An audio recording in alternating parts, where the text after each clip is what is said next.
मांगी नाव। नाव मांग लिया भगवान ने।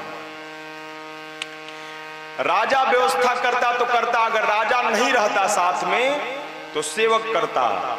सेवक कौन? लक्ष्मण जी हैं। अगर निषाद राज नहीं करते तो लक्ष्मण जी का यह धर्म था कि वो नाव की व्यवस्था करते, लेकिन भगवान ने न निषाद राज को बोलने दिया न लक्ष्मण जी को बोलने दिया। दोनों लोगों से पहले ही मांगी नाव, नाव मांग लिए। और ये नाव मांगकर भगवान उस नाव वाले के स्वामित्व को स्वीकार कर रहे हैं। नाव मांगकर वो नाव का जो मालिक है केवट, उसके स्वामित्व को स्वीकार कर रहे हैं कि नाव तुम्हारी है, उस पर तुम्हारा अधिकार है, तुम लाओ या न लाओ, हमारा काम है मांगना, तुम्हारी मर्जी है कि तुम लाते हो कि नहीं लाते हो। इसलिए कहा मांगी नाव। भगवान नाव मांग रहे हैं। आज वो मांग रहा है जो संपूर्ण संसार को देता है। परमात्मा राम आज वो मांग रहा है जिनसे पूरी सृष्टि मांगती है, जिनसे पूरा ब्रह्मांड मांगता है, जिनसे ये सारा जगत मांगता है और मांगता ही रहता है।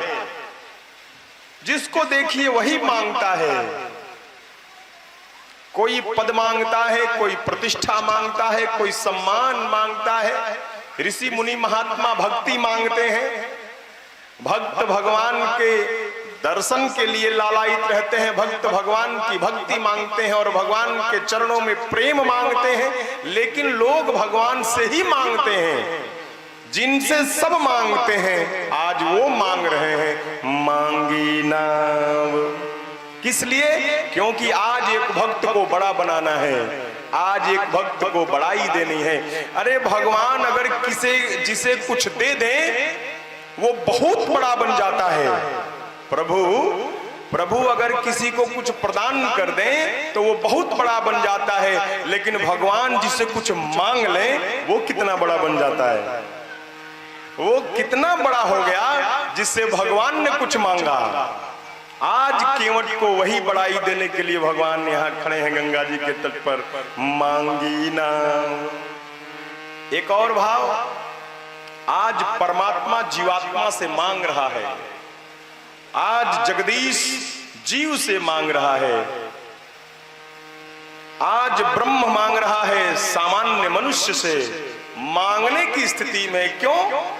क्योंकि उस जीव की भक्ति इतनी पुष्ट है, उस जीव की भक्ति ने इतना पुण्य अर्जित कर लिया है कि उसको ये सम्मान मिलना चाहिए। भगवान खड़े हैं मांगी नाव। मांग लिया, या ये कहिए कि मांग करके श्रमिक के श्रम का मूल्यांकन कर रहे हैं कि नाव तुम्हारी है, श्रम भी तुम्हारा है, मर्जी तुम्हारी है, तुम लाओ या न लाओ। जैसे ही मांगने का स्वर केवट ने सुना कि मांग रहा है कोई, आज मन ही मन विचार किया कि आज तक तो मैंने केवल आदेश के स्वर ही सुने हैं। जो भी आता है आदेश देता है, नाव वाले नाव लाओ, कहां लेकर के उधर टहल रहे हो, जल्दी उतरना है, बहुत शीघ्र उतारो, बहुत विलंब हो रहा है। इस घाट पर नाव चलाते हुए पीढ़ियां गुजर गईं, लेकिन हमने केवल आदेश के ही शब्द सुने हैं, निवेदन के शब्द पहली बार सुन रहे हैं। लोगों ने केवल आदेश दिया, मांगने वाला पहली बार आया है। अर्थात ये सिद्ध हो गया कि श्रमिक के श्रम का मूल्यांकन करने वाला आ गया, और श्रमिक के श्रम का मूल्यांकन भगवान के अतिरिक्त किसी की क्षमता नहीं है जो श्रमिक के श्रम का मूल्यांकन ठीक कर सके। लग रहा है कि सरकार आ गए, लग रहा है कि ये भगवान है, ये मनुष्य नहीं है। मांगी नाव, इसलिए मांगा। अब दूसरा शब्द, न केवट आना। भगवान मांग रहे हैं और केवट कह रहा कि नहीं आऊंगा। परमात्मा अगर किसी से कुछ मांगे और वो मना करने की स्थिति में हो, समझिए उसकी भक्ति कितनी प्रबल है।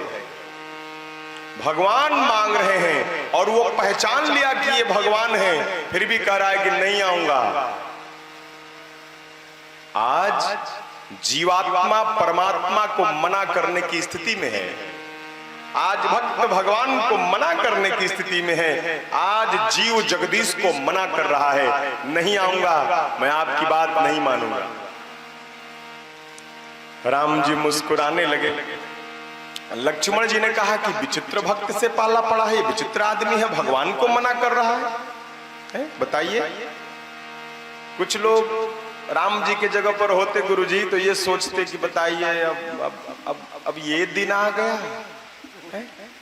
अब ये दिन आ गया, अयोध्या के चक्रवर्ती सम्राट के बड़े युवराज और अयोध्या के भविष्य के राजा, इस त्रिभुवन के पति श्री रामचंद्र एक नाव मांग रहे हैं और मल्लाह मना कर रहा। अब ये दिन आ गया। कोई और होता तो ऐसा ही विचार करता, लेकिन भगवान मुस्कुराने लगे और मुस्कुरा करके लक्ष्मण जी से प्रभु ने कहा कि लक्ष्मण देख रहे हो मेरे भक्त को? मैं बुला रहा हूं और मना कर रहा है, मैं बुला रहा हूं और मेरी बात नहीं मान रहा है। लक्ष्मण जी तो जैसे इसी बात की प्रतीक्षा ही कर रहे थे। लक्ष्मण जी ने कहा कि प्रभु, जो आपकी बात नहीं माने वही आपका भक्त है, जो आपकी बात नहीं माने वही आपका भक्त है। राम जी ने कहा कि बात तो यही नहीं मान रहा, और कौन नहीं मान रहा? एक यही है जो मेरी बात नहीं मान रहा, और भी कोई है क्या? लक्ष्मण जी ने कहा कि जरा पीछे देखिए, पीछे देखिए, सुमंत जी हैं एक। तो सुमंत जी भी आपकी बात नहीं मान रहे हैं, सुमंत जी को आप भेज रहे हैं, सुमंत जी नहीं जा रहे हैं। सुमंत जी रथ में बैठे हैं और ये आपका ये जो केवट है ये नाव में बैठा है, उनको भेज रहे हैं, वो जा नहीं रहे हैं, इनको बुला रहे हैं, आ नहीं रहे हैं। तो एक जा नहीं रहा है, एक आ नहीं रहा है, जो आपकी बात न माने वही आपका भक्त, मैं क्या कहूं? राम जी ने कहा मुस्कुराते हुए कि लक्ष्मण, जानते हो जिस बनिए की बोहनी सुबह सुबह खराब हो जाती है तो पूरा दिन उसका वैसे ही बीतता है। अब मेरी बोहनी तो सुबह सुबह ही खराब हो गई, क्योंकि जब मैं अयोध्या से चला तो वनवास केवल मुझे हुआ था, वनवास जानकी को नहीं हुआ था। मैं चला तो जानकी मेरे साथ चलने को तैयार हो गई, कितना भी मना किया जानकी नहीं मानी। लक्ष्मण, तुमको भी वनवास नहीं हुआ था, मैंने तुमको भी मना किया था, तुम भी मेरी बात नहीं माने। तो जब दोनों मेरी बात नहीं माने उसी समय मैं समझ गया था, जब घर वाले ही बात नहीं मान रहे हैं तो बाहर वाले भी बात मानने वाले नहीं मिलेंगे। बोहनी खराब हो गई है, अब जो भी मिलेगा ऐसा ही मिलेगा।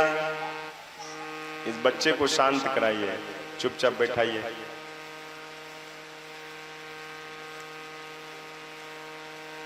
कहा क्या? अब जो भी मिलेगा ऐसा ही मिलेगा।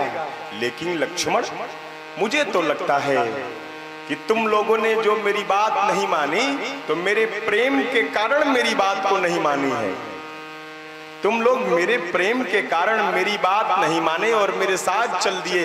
तो तुम्हारे अंदर जिस प्रकार से मेरा प्रेम है उसी तरह से मुझे लग रहा है कि ये केवट भी मेरा प्रेमी है और प्रेम के कारण ही मेरी बात को मना कर रहा है। लक्ष्मण जी ने कहा कि लेकिन प्रभु, ये किसी दिशा से प्रेमी लग तो नहीं रहा है, ये आपका प्रेमी है, ऐसा लग तो नहीं रहा है कि आपका प्रेमी है। राम जी ने लक्ष्मण जी से कहा कि हे लक्ष्मण, इस केवट के प्रेम में दर्शन है, प्रदर्शन नहीं है। केवट के प्रेम में दर्शन है, प्रदर्शन नहीं है। और आज संसार में हम लोगों के प्रेम में केवल प्रदर्शन है, दर्शन है ही नहीं। हम लोग क्या करते हैं, जिसको देखिए उसी से कहते हैं अरे महाराज, आप तो हमारे प्राणों से भी प्यारे हैं, आप तो हमको इतने प्रिय हैं कि आप हमको प्राणों से भी प्यारे हैं। रोज 5-7 लोगों से कह देते हैं। ये तो गनीमत है कि ये सुनकर के प्राण नाराज नहीं होते। नहीं अगर प्राण ही नाराज हो जाए कि हमसे यही प्रिय है तो हम जा रहे हैं, इन्हीं को रखिए। रोज 5 लोगों से कहते हैं कि आप प्राणों से प्रिय हैं, प्राणों से प्रिय हैं, हमसे यही प्रिय है तो इन्हीं को रखिए, हम जा रहे हैं। इतना कहकर प्राण चल देते तो क्या होता? हमारे जीवन में केवल प्रेम का प्रदर्शन है, दर्शन नहीं है। और प्रेम का दर्शन होना चाहिए, प्रदर्शन नहीं होना चाहिए। जहां प्रेम रहता है ना, वहां बताने की आवश्यकता नहीं होती कि प्रेम है।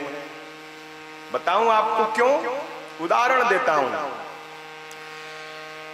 आप लोग गौ माता की सेवा करते हैं, आप लोग गौ माता की सेवा करते हैं, दरवाजे पर गौ माता बंधी हुई है। गौ माता क्या है? बोल नहीं सकती, अनबोलता जीव है। अनबोलता जीव से भी अगर आप खूब प्रेम करते हैं, समय समय से चारा पानी खिलाना पिलाना, तो वो गौ माता आपको देखते ही चंचल हो जाती हैं, आपको देखते ही चैतन्य हो जाती हैं और आपको देखते ही प्रेम में बोलने लगती हैं। जब अनबोलता जीव आपके प्रेम को महसूस कर सकता है तो मनुष्य क्यों नहीं महसूस कर सकता? आप जिसको प्रेम करते हैं करिए, बताने की आवश्यकता नहीं है। प्रेम को प्रकट नहीं किया जा सकता, प्रेम को व्यक्त नहीं किया जा सकता, प्रेम को केवल जिया जा सकता है। जो प्रेम को व्यक्त करता है बार बार, समझ लीजिए वो प्रेम नहीं करता, वो स्वांग करता है। हम आपसे बहुत प्रेम करते, कुछ नहीं करता है, फर्जी है सब। करता तो बताने की आवश्यकता ही नहीं पड़ती है? राम जी ने कहा कि केवट के जीवन में दर्शन है, प्रदर्शन नहीं है। अब इतनी बात के बाद पूछा आखिर क्यों नहीं आओगे? मांगी ना, उन केवट आना नहीं आ रहा। राम जी ने कहा इधर आओ, लाओ को और उधर ले गया। कहा क्यों नहीं आओगे? अब तक तो ये स्वभाव उसका अत्यंत विचित्र था कि भगवान बुला रहे नहीं आ रहा, भगवान मांग रहे हैं और मना कर रहा है, इतना विचित्र स्वभाव है। लेकिन इससे विचित्र स्वभाव अभी आगे दर्शन करिए। राम जी ने कहा क्यों नहीं आ रहे हो, हमारी बात क्यों नहीं मान रहे हो? तो कहता है कि मैं इसलिए आपकी बात नहीं मान रहा हूं क्योंकि सरकार मैं आपका मर्म जानता हूं। अब इतना कह दिया कि मैं आपका मर्म जानता हूं, ये छोटी बात नहीं है आचार्य जी। राम जी कौन है? राम ब्रह्म व्यापक जग जाना, परमानंद परेश पुराना। राम जी ब्रह्म हैं और उस ब्रह्म के बारे में भगवान शंकर कहते हैं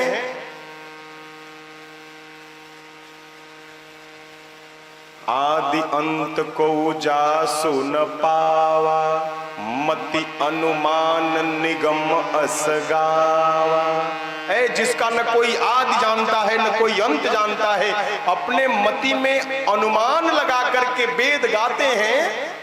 ये बिनु पग चले सुने बिनु काना, कर बिनु कर्म करे विधि नाना। ये अनुमान लगाया वेदों ने कि ऐसी अस सब भांति अलौकिक करनी, ऐसी ही सब प्रकार से अलौकिक करनी है। किसकी? ब्रह्म की। तो जिस ब्रह्म के लिए भगवान शंकर कहते हैं कि आदि अंत को उजास न पावा, उसी राम ब्रह्म के लिए केवट कहता है कि मैं आपका मर्म जानता हूं।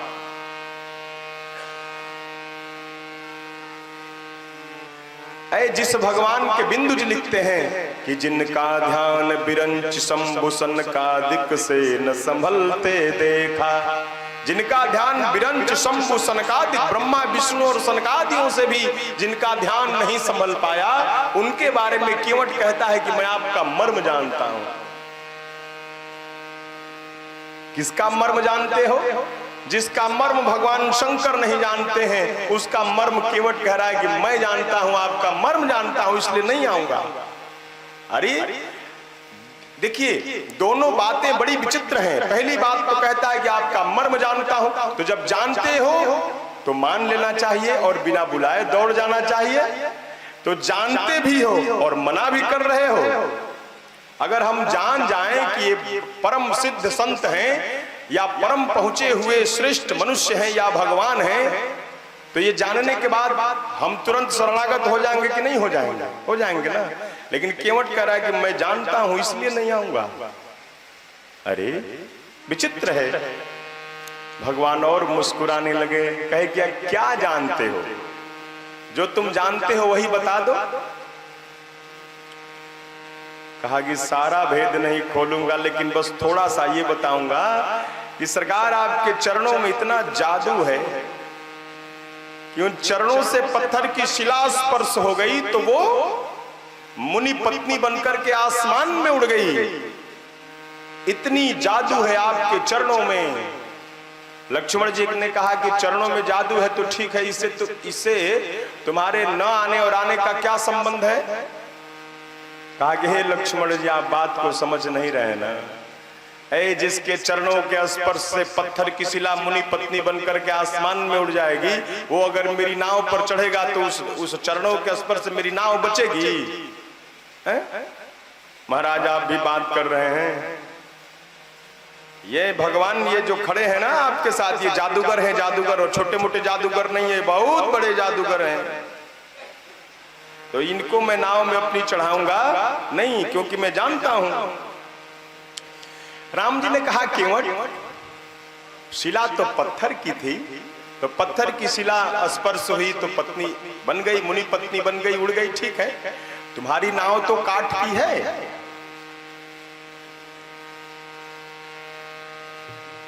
कहा तुम्हारी नाव तो काठ की है,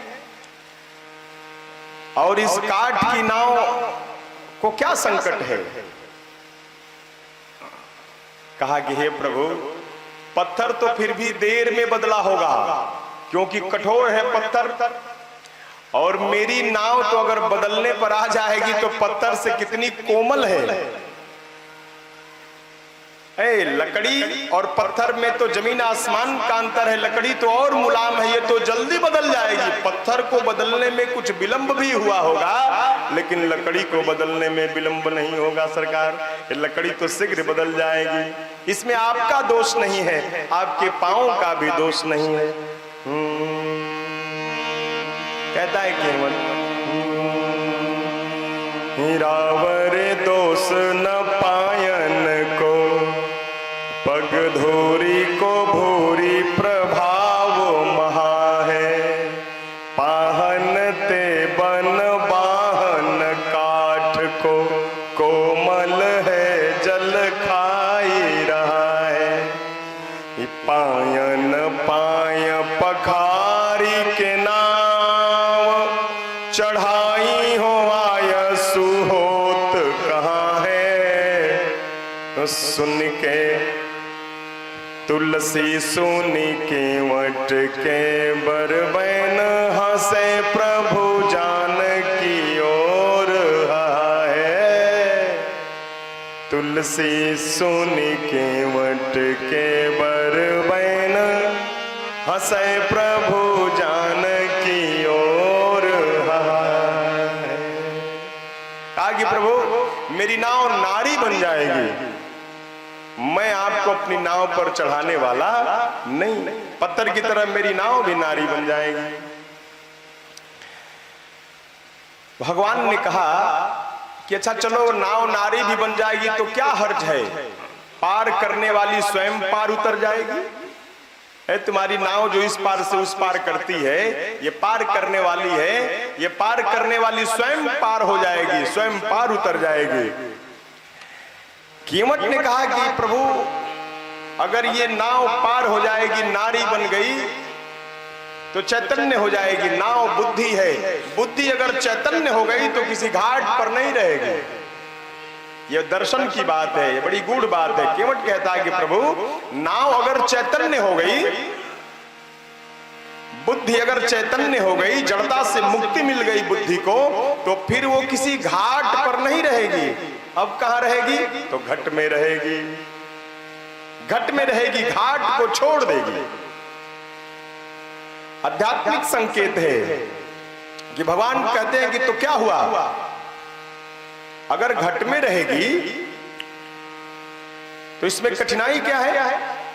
केवट ने कहा कि प्रभु घाट छूट जाएगा तो गंगा जी भी तो छूट जाएंगी, और गंगा जी राम भक्ति जहाँ सुर सरी धारा, और गंगा जी आपकी साक्षात भक्ति हैं।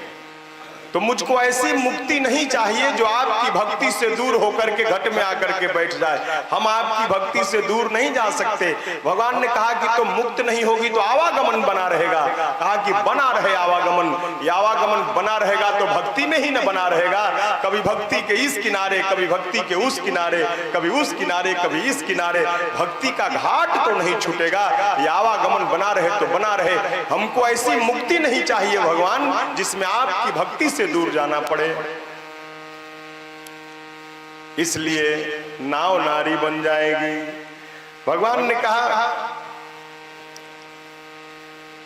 उपाय क्या है?